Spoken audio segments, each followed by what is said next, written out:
नमस्कार पुरवैया ब्रेकिंग देख रहे हैं आप और मैं हूं रश्मि। सुर्खियों के बाद बढ़ते हैं खबरों की ओर। बिहार में राजनीतिक हत्याओं का सिलसिला थमने का नाम नहीं ले रहा। सहरसा में अपराधियों ने आरजेडी नेता की हत्या कर दी। युवा आरजेडी के जिला अध्यक्ष श्याम सुंदर ताती रात में घर पर अकेले थे। उनके परिजन चैती मेला देखने के लिए गए हुए थे। अपराधियों ने पहले उन्हें बुलाया और घर से बाहर ले जाकर उनकी हत्या कर दी। घटना ये घटी कि चैती दुर्गा मेला का आयोजन होता है इस गांव में। तो फैमिली लोग चली गई थी मेला देखने। ये अपने घर में था। कुछ लोगों ने इनको मोबाइल से जैसा पता चला कि मोबाइल से इनको बुलाया और बात यहाँ गेट पर आया। गेट पर से इसको उठा के ले गया और गेट पर से जो उठा के उधर ले गया तब इसको तेज हथियार से और गोली से इसके ऊपर वार किया, जिससे जख्मी होकर मर गया। आरजेडी नेता की हत्या मामले पर सहरसा के आरजेडी विधायक अरुण कुमार यादव का कहना है कि अपराधियों को जल्द से जल्द गिरफ्तार किया जाएगा और स्पीडी ट्रायल कराकर दोषियों को 3 महीने के अंदर सजा दिलाई जाएगी। बहुत इंटेलिजेंट था, पार्टी के प्रति, समाज के प्रति पूरा समर्पित था। बने यदि कोई अपराधी जो इसमें संलिप्त होगा, प्रशासन पूरा उसको मुस्तैद से उस पर उसको पकड़ करके 3 महीना के अंदर ट्रायल करा करके फास्ट ट्रायल कोर्ट से उसको सजा दिलवाएगी पड़े। वहीं इस मामले पर जिले के पुलिस कप्तान का कहना है कि इस घटना के संबंध में अब तक श्याम सुंदर ताती के परिजनों की ओर से कोई नामजद प्राथमिकी दर्ज नहीं कराई गई है। परिजनों के बयान के आधार पर और साइंटिफिक जांच से इस मामले का अनुसंधान आगे बढ़ेगा। सभी पहलुओं पर हम लोग छानबीन कर रहे हैं। अभी फर्दयान नहीं आया है मृतक के परिवार का और घटनास्थल पर जितनी चीज़ें बरामद हुई हैं, कट्टा भी एक बरामद हुआ है जिसमें अनफायर्ड छोटा है, ये गोली है, तो उन सब चीज़ों पर हम लोग वर्कआउट कर रहे हैं और जो भी वैज्ञानिक अनुसंधान हो सकता है उसको हम लोग आगे बढ़ा रहे हैं। मुख्य घटना का जो ये आएगा वो तो पोस्टमार्टम के बाद ही आएगा, पोस्टमार्टम रिपोर्ट के बाद।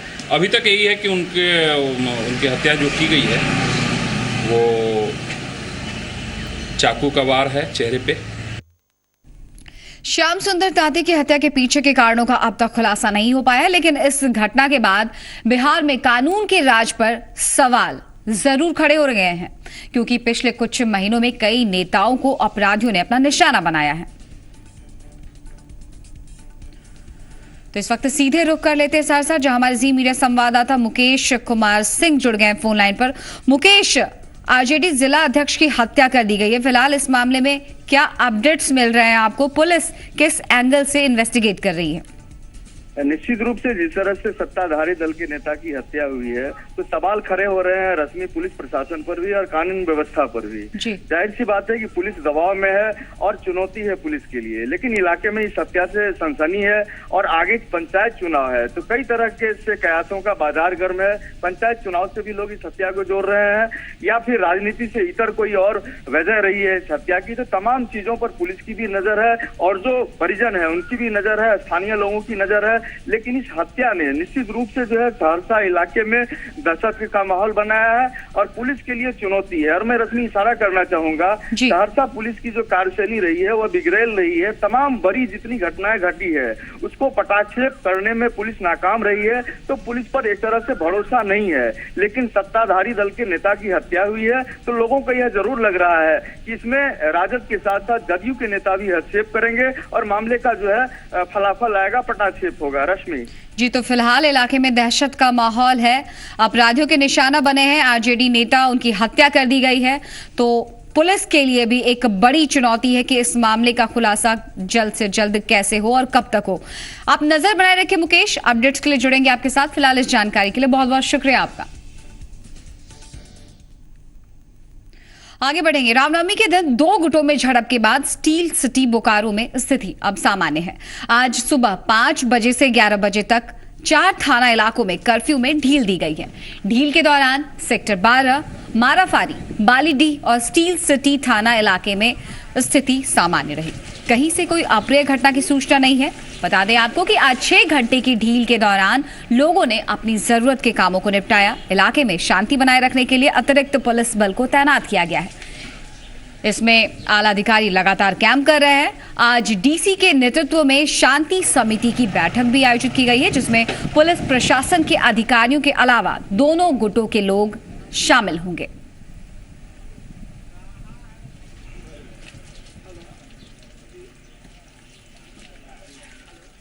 तो सीधे रुक कर लेते हैं स्टील सिटी, जहां हमारे सी मीडिया संवाददाता मृत्युंजय जुड़ गए फोन लाइन पर। मृत्युंजय, जानना चाहेंगे आपसे, इलाके में जो कर्फ्यू वाले इलाके थे उसमें 6 घंटे की ढील दी गई है, फिलहाल किस तरह के हालात हैं? जी, अभी 6 घंटे के ढील के बाद लोगों ने रोजमर्रा के सामान तो खरीद लिए हैं और साथ ही अब फिर से कर्फ्यू जो है वो लगा दिया गया है। साथ ही अभी बोकारो के सेक्टर 2 कला केंद्र में शांति समिति की बैठक चल रही है, जिसमें जिले के तमाम आला अधिकारी के साथ राज्य भू राजस्व मंत्री अमर बावरी, बोकारो के विधायक, गोमिया के विधायक मौजूद है। साथ ही इस बात को लेकर के अभी चर्चा चल रही है दोनों पक्षों में कि आखिर असामाजिक तत्वों के द्वारा जो फैलाया गया वो असामाजिक तत्व कौन थे और किस कारण से हुआ है, क्योंकि 40 वर्षों का इतिहास है। 40 वर्ष पहले इस तरह की घटना बोकारो में हुई थी, उसके बाद इस तरह की घटना हुई है। तो शांतिप्रिय बोकारो में इस तरह की घटना आखिर कैसे घट गई, जब दोनों पक्षों के लोग आपस में सौहार्दपूर्ण वातावरण में, रामनवमी में हो चाहे कोई और त्योहार हो, चाहे जो त्योहारों में अच्छे ढंग से मनाया जाता है, तो फिर इस तरह की घटना क्यों हुई है, इस बात को लेकर के अभी बोकारो के सेक्टर 2 कला केंद्र में जो है लोग जो है इस बात को रख रहे हैं आला अधिकारियों के सामने। इसके बाद ही आगे निर्णय होगा कि कर्फ्यू में क्या ढील दिया जाएगा या कर्फ्यू को समाप्त किया जाएगा। जी बिल्कुल, बड़ा सवाल है मृत्युंजय कि जो इलाका, जो शहर स्टील प्लांट के लिए जाना चाहता है, वहां पर आखिर शांति में खलल कैसे पड़ी। तो इसी संबंध में शांति समिति की बैठक शुरू हो चुकी है। कई वरिष्ठ लोग मौजूद हैं और तमाम कारणों को ढूंढने की कोशिश लगातार जारी है। बहुत बहुत शुक्रिया आपका मृत्युंजय। इस बीच दानापुर से एक बड़ी खबर मिल रही है। पूर्व सांसद मंगली लाल मंडल के बॉडीगार्ड की पिटाई कर दी गई है। चोर समझकर बॉडीगार्ड की पिटाई की गई है। बता दें आपको कि ग्रामीणों ने पिटाई की है। तो मंगनी लाल की पिटाई कर दी है ग्रामीणों ने। बता दें आपको यहां पर कि गलतफहमी में आकर ग्रामीणों ने बॉडीगार्ड मंगनी लाल की पिटाई की है। दानापुर अस्पताल में भर्ती करा दिया गया है उन्हें। बता दें आपको कि ये पूरी घटना रूपसपुर थाने की है और मामले की जांच भी शुरू कर दी गई है पुलिस की तरफ से। तो इश्तियाक जुड़ गए इस वक्त फोन लाइन पर। इश्तियाक, जानना चाहेंगे आपसे पूरा मामला क्या है? जी बिल्कुल, बता दें, ये जिस तरह से जानकारी मिल पा रही है हम लोगों तक ये कि ये मंगनी लाल के बॉडीगार्ड है, महेश कुमार इनका नाम है, और ये बीते रात एक कार्यक्रम से लौट रहे थे। इसी दौरान कुछ लोगों ने सियासत के तहत इनको चोर बताकर ग्रामीणों के द्वारा जम के पिटाई की गई है। इनकी हालात काफी नाजुक बनी हुई है। ये फिलहाल दानापुर अनुमंडल अस्पताल में एडमिट है, इनका इलाज जारी है। पुलिस मामले की जांच में लगी पड़ी है। फिलहाल पुलिस जी, तो दानापुर अनुमंडल अस्पताल में इलाज के लिए भर्ती कराया गया। एक बार फिर से बता दें आपको, इस वक्त की बड़ी खबर है, जहां पूर्व सांसद मंगनीलाल मंडल के बॉडीगार्ड की पिटाई कर दी है। ग्रामीणों ने उन्हें चोर समझा और उसके बाद पिटाई कर दी। पुलिस ने तहकीकात भी शुरू कर दी पूरे मामले की। फिलहाल बहुत बहुत शुक्रिया आपका इश्तियाक। अब बात किशनगंज में एसएसबी को मिली बड़ी कामयाबी की। किशनगंज में एसएसबी के जवानों ने मानव तस्करी के मामले का पर्दाफाश करते हुए पीड़ित लड़की और 2 दलालों को गिरफ्तार किया है। बताया जा रहा है कि पंजाब में कारपेंटर का काम करने वाले शाहिद ने अपने गांव के ही एक लड़की को शादी का झांसा देकर अपने प्रेम जाल में फंसाया और उसे लेकर पठानकोट भागने की फिराक में था। लेकिन गुप्त सूचना के आधार पर एसएसबी ने रुईधासा के एक मकान में छापेमारी की और लड़की को आजाद कराया। इस मामले में शाहिद और मकान मालकिन आशा देवी को गिरफ्तार किया है पुलिस ने। एसएसबी के अधिकारी के मुताबिक आरोपी शाहिद शादी का झांसा देकर लड़की को रेड लाइट एरिया में बेचने की फिराक में था। शाहिद पर पहले भी एक लड़की को बेचने का आरोप लगा है। हालांकि शाहिद ने आरोपों से पूरी तरह से इनकार किया है, खुद को दरकिनार किया है। एसएसबी ने लड़की सहित दोनों दलालों को किशनगंज महिला थाने के हवाले कर दिया है। कटिहार से भी इस वक्त एक बड़ी खबर मिली जहां शराब के साथ तस्कर गिरफ्तार किया गया है। अहमदाबाद थाना इलाके से अहमदाबाद थाना इलाके से गिरफ्तारी हुई है। शख्स की पश्चिम बंगाल से शराब की तस्करी का आरोप लगा है इस व्यक्ति के ऊपर। एक बार फिर से बता दें आपको, कटिहार से इस वक्त की बड़ी खबर है जहां शराब के साथ एक तस्कर को गिरफ्तार किया गया है। अहमदाबाद थाना इलाके से तस्कर की गिरफ्तारी हुई है। पश्चिम बंगाल से शराब की तस्करी का तस्कर पर इल्जाम है। तो सीधे रुक कर लेते हैं कटिहार, जहां हमारे जी मीडिया संवाददाता राजीव रंजन जुड़ गए हैं फोन लाइन पर। राजीव, पुलिस को बड़ी कामयाबी मिली है। पुलिस ने शराब के साथ एक तस्कर को गिरफ्तार किया है, और क्या जानकारी दे रहे हैं इस वक्त आप हमें? देखिए, 26 बोतल शराब के साथ तस्कर गिरफ्तार हुआ है। आसमान टोला से इसकी गिरफ्तारी पुलिस ने की है। जो शराब बरामद हुए हैं 26 बोतल, वो पश्चिम बंगाल से निर्मित है और पुलिस का कहना है कि ये तस्कर लगातार पश्चिम बंगाल से संपर्क में था और शराब की खेप को लेकर बिहार पहुंचता था और कटिहार के जरिए ये अन्य इलाकों में शराब की तस्करी करता था। मामले की अभी तफ्तीश चल रही है।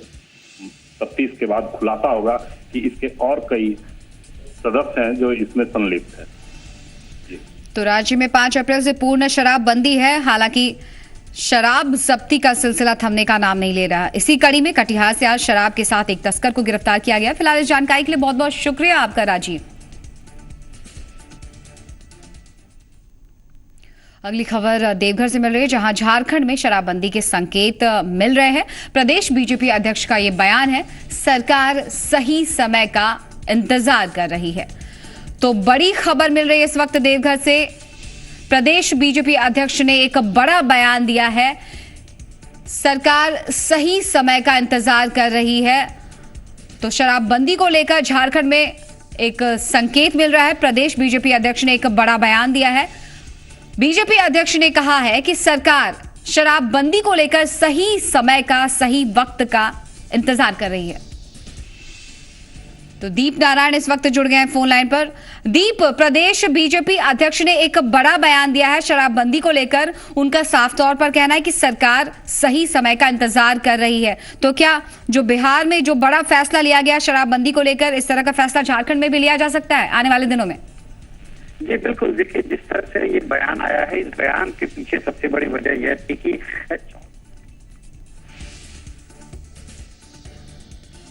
तो दीप की आवाज हम तक नहीं पहुंच रही। एक बार फिर से बता दें आपको, देवघर से इस वक्त की बड़ी खबर है, जहां प्रदेश बीजेपी अध्यक्ष ने एक बड़ा बयान दिया है। उनका कहना है कि शराबबंदी को लेकर सरकार सही समय का इंतजार कर रही है। तो मुजफ्फरपुर से मिल रहे इस वक्त की बड़ी खबर बता दें, लीची बागान में एक महिला का शव बरामद हुआ है। औराई थाना इलाके की यह घटना बताई जा रही है। तो इस वक्त फोन लाइन पर जुड़ गए हमारे जी मीडिया संवाददाता अरुण प्रकाश। अरुण, पूरा मामला क्या है? लीची बागान में एक महिला का शव बरामद हुआ है, क्या शव की शिनाख्त हो पाई है?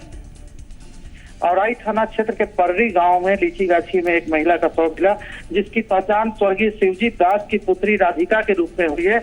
और पुलिस सूत्रों से जो जानकारी मिल रही है, राधिका ने 2 विवाह किया था और इस कारण पुलिस अब तफ्तीश कर रही है कि चूंकि दूसरी शादी हुई थी तो इसकी हत्या किसने की।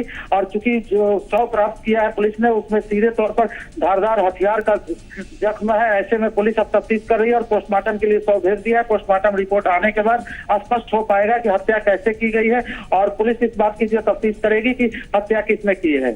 जी, तो शव की शिनाख्त हो गई है, पुलिस भी मौके पर पहुंच चुकी है। शव को पोस्टमार्टम के लिए भेज दिया गया है। अब पोस्टमार्टम रिपोर्ट आने के बाद ही पुलिस आगे की तफ्तीश शुरू करेगी। फिलहाल इस जानकारी के लिए बहुत बहुत शुक्रिया आपका। अब बात गर्मी के सितम की। बिहार झारखंड के कई इलाके हिट वेव की चपेट में हैं। ज्यादातर शहरों का तापमान 40 के पार पहुंच चुका है। तल्ख धूप के बीच ड्राई पछुआ हवाओं ने लोगों की मुश्किलें बढ़ा दी हैं। बारिश कम होने, ठंड कम पड़ने और फरवरी से ही गर्मी शुरू हो जाने की वजह से इस साल भीषण गर्मी पड़ रही है।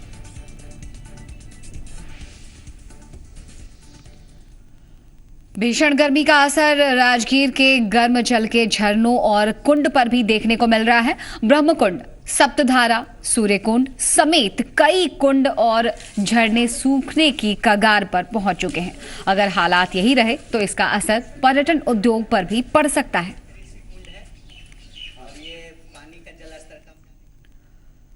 वहीं भीषण गर्मी की वजह से सासाराम में पेयजल का संकट पैदा हो गया है। अंडरग्राउंड वाटर की कमी की वजह से जिले में ज्यादातर चापाकल सूखने लगे हैं। पानी की किल्लत से स्कूलों में बच्चों की उपस्थिति कम देखी जा रही है। वहीं पानी की कमी के कारण लोग शादी विवाह की तारीखों में भी बदलाव कर रहे हैं। जिले के सदर थाने के मरणपुर गांव की बात करें तो यहाँ हालात और भी खराब है। 200 घरों वाला ये पूरा गांव सिर्फ एक चापाकल के भरोसे है, जिससे पानी को लेकर यहां रोज झगड़े भी हो रहे हैं। वैसे प्रशासन पेयजल संकट दूर करने के लिए बड़े बड़े दावे तो कर रहा है, लेकिन फिलहाल इसका समाधान निकलता नहीं नजर आ रहा। लेके जाते तो कुआं में पानी सूख गई, कल पानी नहीं खेदे। अब रोज लड़ाई झगड़ा सबका से तकदार हो रहा बा। हमने के का करे की? अब पानी बिना बड़ी दिक लखनऊ सराय तो महरनिया पानी के आदमी जाता। हाँ, पानी के बड़ी दिक्कत बहु हमने के कल सूख जाता है। 2 बाल्टी 3 बाल्टी भरा था, बस कल पानी छोड़ देता है। झगड़ा होके लगता है 1 घंटा पर पानी देता हुए आज 4-5 बाल्टी भरला पर फिर पानी बात छोड़ देता, आदमी टंग जाता। कल आप शादी ब्याह में चाहे तीज पर्व के कहूँ दूर से पानी लाके पड़ता है, पीने के लिए नहीं मिलता है और दूर दूर जाते हैं पानी भरने के लिए। उधर मदिल पर उधर कुआं पर वहाँ में पानी सूख जाता है। कल के तरह स्थिति एकदम दयनीय है, इसलिए कि पानी पीने के नहीं मिलता है तो नहाने के क्या मिलेगा। राशि जो प्राप्त हुई हर पंचायत को 13,51,000 रुपया हर पंचायत को प्राप्त हुई है। और राशि को हम लोग सरकार के प्रथम प्राथमिकता के पर हम लोग खर्च कर रहे हैं। प्रथम प्राथमिकता पेयजल है। पेयजल का तात्पर्य चापाकल नहीं बल्कि बोरिंग करके सोलर या बिजली से जोड़कर उसे पंप द्वारा पाइप लाइन सप्लाई जो घर घर जो हम लोग पानी देंगे वो घर घर पानी पहुंचेगा। उसमें जो है अगर आवश्यकता पड़ेगी तो उसमें मनरेगा से मजदूरी भुगतान भी करेंगे। उधर राजधानी रांची समेत झारखंड में सूरज मानो आग उगल रहा है। रांची का तापमान लगातार 40 डिग्री से ऊपर चल रहा है। यहां गर्मी से लोग खासे परेशान नजर आ रहे हैं। पूरे देश के साथ साथ राजधानी रांची में भी इस बार गर्मियों का सितम ये है कि पारा 41 के पार पहुंच चुका है। आप देख सकते हैं किस तरह से इस गर्मियों से बचाव के लिए लोग जो है जो प्राकृतिक जो साधन है पेयजल जो कहा जाए कि नारियल पानी जूस की दुकानों पर ज़्यादा भीड़ देखने को मिल रही है। आप लोग जो है अपने सूखे गले को तर करने के लिए ज़्यादातर जो है नारियल पानी या गन्ने का जूस हुआ या फिर फलों का जूस पी रहे हैं। और इनसे ही बात करते हैं भैया, किस तरह से गर्मियों में बचाव कर रहे हैं? उन्हीं से बात करिए ना।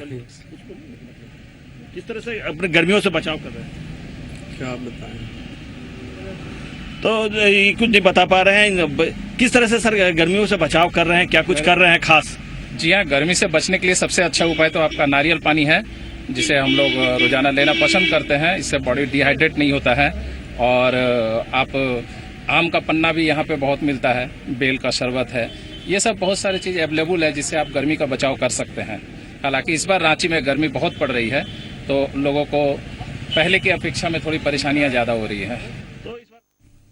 सरायकेला से इस बीच एक बड़ी खबर मिली जहां 4 क्विंटल गांजा बरामद हुआ है। एम्बुलेंस में गांजा ले जाया जा रहा था और मुड़िया के पास गुमटी से एम्बुलेंस टकरा गई और इसके बाद ड्राइवर गाड़ी छोड़कर मौके से फरार हो गया। तो मुकेश मिश्र जुड़ गए पूरी जानकारी के साथ सरायकेला से। मुकेश, पुलिस को इतनी बड़ी कामयाबी कैसे हासिल हुई? 4 क्विंटल गांजा बरामद किया है पुलिस ने। सरायकेला की एसपी गुप्त सूचना मिली थी, उसके आधार पर उन्होंने उड़ीसा और बंगाल से जो गांजा तस्करी का काम चलता है उसको लेकर उन्होंने जांच थोड़ी बढ़ा दी थी। और इसी क्रम में वहां से एक सबसे बड़ी बात है कि एम्बुलेंस के अंदर में लगभग 40 से 50 किलो के करीब है और इसकी कीमत लगभग बोल रहे हैं कि सब 50 लाख से ऊपर बताई जा रही है इस गांजे की कीमत। तो वहां से जब चेकिंग बस्ता देख उन लोगों ने वहां से टर्न किया और टर्न करने के बावजूद पुलिस पीछा करती रही और अंत में गुमटी से टकरा गई और वहां पलटी खा गई, जिसकी वजह से हालांकि ड्राइवर तो फरार हो गया है लेकिन सामान वगैरह गांजा मिल गया है और अभी उसकी जांच बढ़ा दी गई। बेहद ही चौंकाने वाली बात है कि एम्बुलेंस मरीजों के लिए होता है और फिर एम्बुलेंस में गांजा तस्करी का मामला देखने को मिल रहा है। हालांकि पुलिस ने इस मामले में कार्रवाई करते हुए 4 क्विंटल गांजा बरामद किया है। एम्बुलेंस का ड्राइवर मौके से भागने में कामयाब रहा। बहुत बहुत शुक्रिया आपका। एक बार फिर से बात कर लेते हैं भीषण गर्मी की। तो गर्मी के कारण पेयजल संकट गहरा गया है, लेकिन पटना में विकास के लिए लगी दौड़ में पहचान का संकट गहरा गया है। बात मालदह आम की। विश्व प्रसिद्ध दीघा का मालदह आम धीरे धीरे अपना अस्तित्व खोता जा रहा है। तो दीघा का वो इलाका जहां कभी आम का बगीचा हुआ करता था, आज वहां कई जगहों पर ऊंची ऊंची इमारतें नजर आ रही हैं। वहीं कई जगहों पर पेड़ों को काटे जाने के कारण बगीचा मैदान में तब्दील हो गया है, जहां बच्चे क्रिकेट खेलने में मशगूल रहते हैं। हाँ, मालदह आम के कुछ पेड़ जरूर बचे हैं, लेकिन अगर हालात यही रहे तो दीघा का मालदह आम सिर्फ यादों में ही सिमट कर रह जाएगा।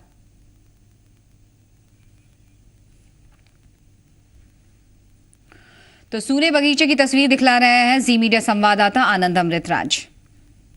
दीघा का मालदह आम नाम सुनते ही मुंह में पानी आ जाता है, लेकिन शायद अब ये दीघा का मालदह आम आपके थाली तक ना पहुंचे।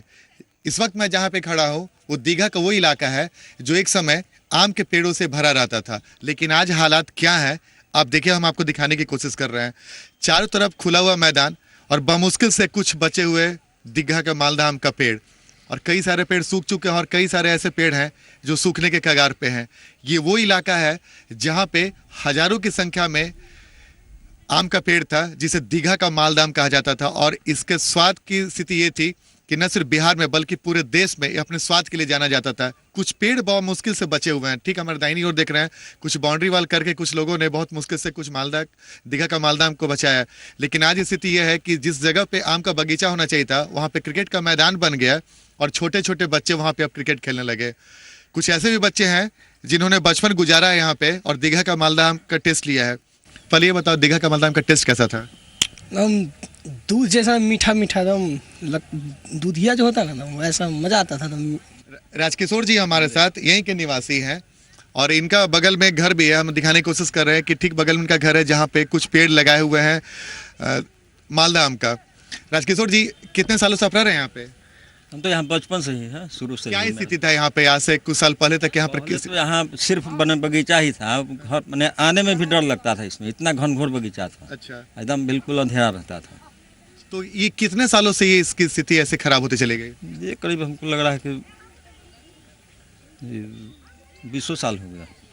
तो देखिए, आपने सुना राजकिशोर जी का दर्द, मणिकांत जो यहाँ पे बचपन जिनका गुजरा है उनका दर्द आपने सुना कि यहाँ का टेस्ट, इस जगह के आम का टेस्ट क्या था। लेकिन स्थिति ये हो गई है कि सैकड़ों हजारों आम के पेड़ यहाँ लगाए गए थे, अधिकांश पेड़ सूख गए और कटते जा रहे हैं और बमुश्किल से कुछ पेड़ बचे हुए हैं, और ऐसे ऐसे कई पेड़ हैं जो धीरे धीरे सूखने के कगार पे हैं। और अगर स्थितियाँ ऐसी रही तो आने वाले कुछ सालों में ये पेड़ भी सूख जाएंगे और ये जो आम का बगीचा हुआ करता था समतल मैदान में बदल जाएगा।